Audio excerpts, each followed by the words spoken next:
condemned. The lack of confidence in the houses of legislation was unanimous.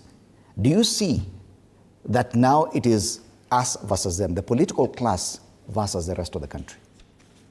I'm surprised that that is coming out, because when we talk about political parties, it is not the politicians that are members of the political party. Kenyans are members of the political party. And you saw that when Gideon Moi declined to take the senatorial position. You saw a lot of members of public who say, we are Kanu. So when we are talking about political parties, let us not think it is politician versus the wananchi, because wananchi are part of the political parties. And yet, so let us your colleagues have just said that it's the political leaders who actually make this decision. The members never do anything. Of course, Article 1 of the Constitution gives that right. It says that we can be represented directly or through representation.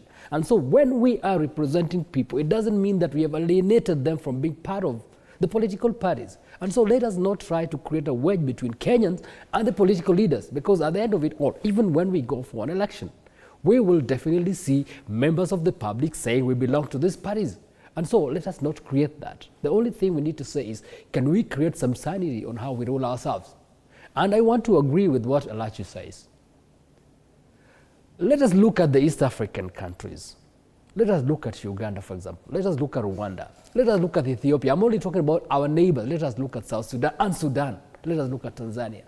Do they give people the kind of leeway that we've done? Will we compare ourselves with failed states? What we do is, when we looked at the Gen Z uprising last year, we found that they were not Kenyan driven. They were actually funded by outsiders that are actually having a wrong agenda about this country. So sometimes we might be clapping to everybody, thinking that we are pleasing them, but we are destroying ourselves. I say this, and I will say this again.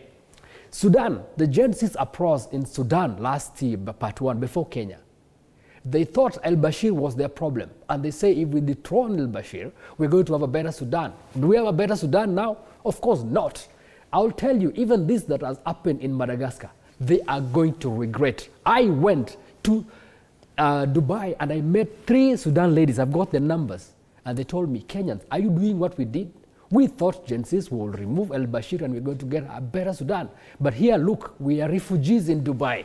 I'm telling you, if that is what the civil society or the likes of anybody trying to undo what government is doing, you will walk this country down the path where other countries, contributed to that I can kind of see feeling. People are celebrating on failures of government.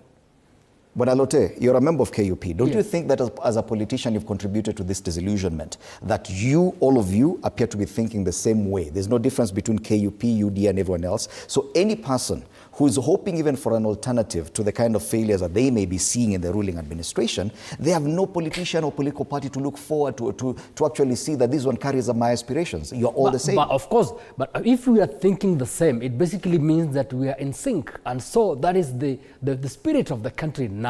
And so if one party fails, even yours has failed.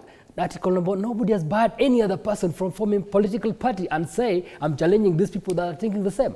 The only thing we see is that they come to media houses, they make a lot of noise of how things are failing, but they cannot move a step to say, can we create a vehicle to challenge these people? I think we are in agreement here. Even the politicians have agreed that this is not a perfect system and that the parties we have do not carry any ideology. It is simply a vehicle for election. That is not what that is what we've agreed on. I have not said that. Anyway. Well, you